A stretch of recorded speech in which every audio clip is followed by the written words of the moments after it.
बीकानेर कौलायत के पूर्व विधायक देवी सिंह भाटी आज जोधपुर के दौरे पर है और तीसरे मोर्चे को लेकर दावा कर रहे हैं। किस तरह से इनका तीसरा मोर्चा काम करेगा और आने वाले विधानसभा चुनावों में किस तरह से कांग्रेस, बीजेपी और अन्य पार्टियों को चुनौती देगा। सर, आपका बहुत बहुत स्वागत है। सर, किस तरह से आपकी रणनीति है? ये रणनीति तय करने के लिए हम निकले हैं मारवाड़ में, और मारवाड़ की राजधानी जयपुर में कल 1 अगस्त को आए हैं। अभी लोगों से चर्चाएँ हुई हैं, आज दिन भर चर्चाएँ करेंगे अलग अलग, और उसके बाद में जो जोधपुर संभाग के अन्य ज़िले हैं वहाँ भी जाएंगे। तो सबसे सलाह मशवरा करके, युवाओं से सब चर्चा करके, और फिर इसकी रणनीति तो बहुत आगे जाके सबसे, जब संभाग कोटा का है, मेवाड़ है, जयपुर है, अजमेर है, सब जगह चर्चा करके उसके बाद ही रणनीति तय करेंगे। लेकिन आप रणनीति तैयार करेंगे। मुख्यमंत्री अशोक गहलोत अभी एक्सीडेंट होने के बावजूद भी लगातार दावा कर रहे हैं कि हमारी सरकार रिपीट होगी, पाँव पे लगी हुई है, तो भी वो लगातार राहत की बारिश कर रहे हैं। इसको किस तरह से देख रहे हैं? नहीं, ये देखिए, कहने को तो कोई कुछ कह दे, कोई भी पहलवान अखाड़े में उतरता है वो ये तो नहीं कहता कि मैं हार जाऊंगा, सब क्या मैं जीतूंगा। तो वो कहना अलग बात है, पर यहाँ तो एक परंपरा है, तो वो अब आराम से सरसैया बेसम पितामह की तरह लगा के वो उन्होंने अपने पूरे शरीर को छिदवाया था। ये दोनों पैरों के अंगूठों को करके ले बैठे हैं, घर पकड़ लिया।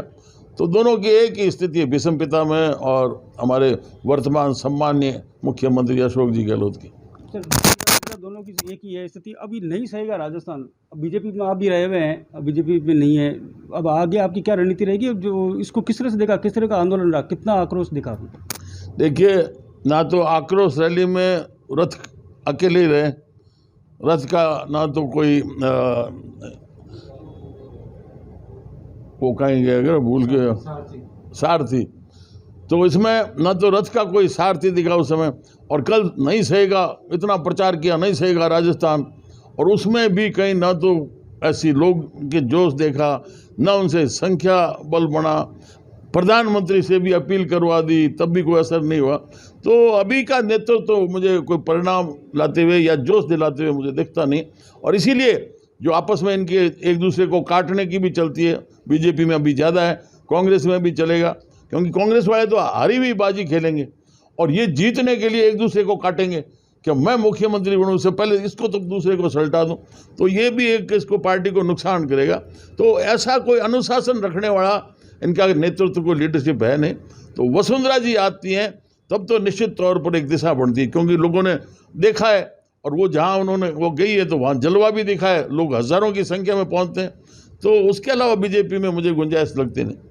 सर, आपने वसुंधरा जी के बारे में कहा, वसुंधरा जी के नेतृत्व में आए तो सरकार बन सकती है। अब मैं जानना चाहूँ, तीसरे मोर्चे की बात कर रहे हो, राष्ट्रीय लेवल पर भी तीसरे मोर्चे की बैठक हुई है और वो दावा कर रहे हैं कि देश भर में हम एक साथ जुट के, आप भी शामिल हुए थे, क्या कुछ है उसका? देखिए, वो तीसरा मोर्चा अपने स्वार्थों का है, अपने बेटे पोते, उनको बहू को, उनको आगे पनपाने का है, उनको अपने रुपया धन इकट्ठा करने का स्वार्थ होगा।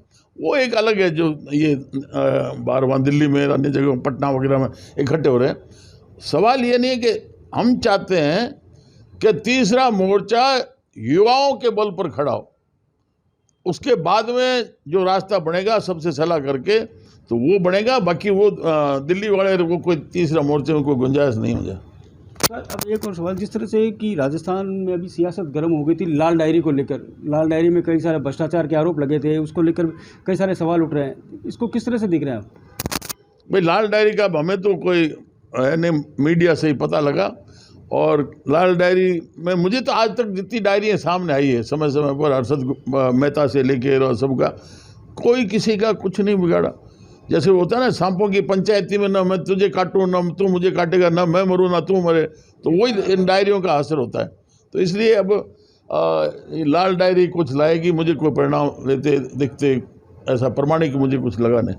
सर, अब एक और सवाल, जिस तरह से अभी संक्रमण चल रहा है आई फ्लू का, आंखों की बीमारी का काफ़ी एक कहर ढा रहा है, तो इससे पहले आपने कोरोना का इलाज बताया था, इसको लेके भी मुझे कुछ बता दीजिए कि क्या कुछ करना चाहिए। नहीं, अभी ये जो चल रहा है आई फ्लू का, ये समय समय पर कई वर्षों में आता है, बहुत आसान है। जिसको भी आई फ्लू हुआ है, आँखें में सोजन आ गई, लाली आपको दिख रही है, तो आप तुरंत कानों में रुई दबा लें, रुई दबा के रखें, और सुबह जब उठें तो आप बासी लार जो सलाइवा है, थूक है, उसको आप सुबह सुबह आंखों में काजल की तरह लगाइए, तो आपको बहुत जल्दी रिलीफ होकर 2 दिन में क्लियर हो जाएगा।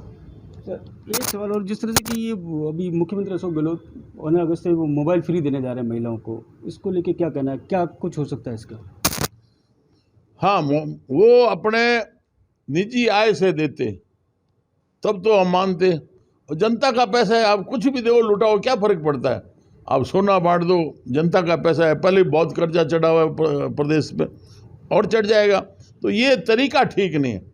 जो आप किस बात का इनाम प्रोत्साहित करने जा रहे हो कि हम आपको मोबाइल देंगे, आपको फला ये सोना देंगे, आपको साड़ी देंगे, तो ये तरीका ठीक नहीं है।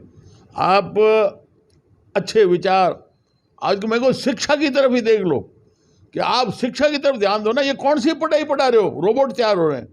मतलब कोटा के अंदर जो हब बन गया टेक्निकल एजुकेशन का, हर चौथे दिन खबर आ जाती है कि आत्महत्या कर रहा है।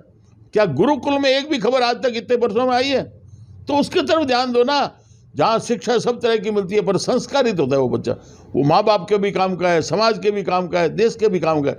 लेकिन ये जो रोबोट बनते हैं, या तो विदेशों में निर्यात होते हैं या कहीं और खप के कंपनियों में वहीं ख़त्म हो जाते हैं। तो ये तरीका ठीक नहीं है। आप मोबाइल से अन्य को इस प्रकार के रेवड़ियाँ बांट के और उनको अपनी तरफ आकर्षित करना चाह रहे हो, बहुत गलत है। सर ये तो रेवड़ी बांटने की बात करें, रेवड़ी की बात करें, पूरे देश भर में फ्री की योजना चल रही है, गलत। हाँ। देखिए, ये कहीं भी हमने उस समय देखा था कि शुरुआत हुई थी तमिलनाडु में, तो वहाँ से जयललिता ने शुरू किया साड़ी बांटना फला। तो ये एक जनता के पैसे की लूट और बर्बादी, डकैती है। और उसके बाद में पकड़ लिया हमारे वो तथाकथित मुख्यमंत्री केजरीवाल जी ने, उन्होंने सब फ्री कर दिया कि आओ फ्री, फलाना बस में चढ़ो फ्री, बिजली पानी फलाना फ्री। और उसको लेकर हमारे अन्य प्रदेशों में, कर्नाटक में हो गया, राजस्थान में, मध्य प्रदेश में, सब जगह कर रहे हैं। ये तरीका बहुत गलत है। सारी अर्थव्यवस्था फेल हो जाएगी। अभी कर्नाटक सरकार ने कह दिया ना, हमारे पास विकास के लिए अब पैसा नहीं है, हमने तो घोषणा कर दी, उसको पहले पूरा करेंगे। तो ये तरीका जो वेल प्लान्ड होना चाहिए, आगे की 100 साल की सोच के योजना बनाओ, उसे लागू करो, उसके ऊपर काम करोगे जब तो ठीक है। बाकी ये रेवड़ियाँ बांटने वाला, ये प्रजातंत्र को बहुत बड़ा खतरा है। अब आप चुनाव में इस चुनावी साल में कहाँ से, आप कौन सी सीट से दावेदारी कर रहे हैं? क्या कुछ रहेगा आपका, या बीजेपी में, या बीजेपी में शामिल? ना, ये अभी भविष्य के गर्भ में। पहली बात तो हमने ये घोषणा कर दी कि वसुंधरा राजे को अगर बीजेपी नेतृत्व देती है तब तो हम बीजेपी में शामिल होंगे, और नहीं है तो अब हम तीसरे मोर्चे की जो चर्चा कर रहे हैं ये करके, और चुनाव लड़ना तो ये रणनीति का हिस्सा है, वो समय पर ही खोली जाती है बात, पहले नहीं।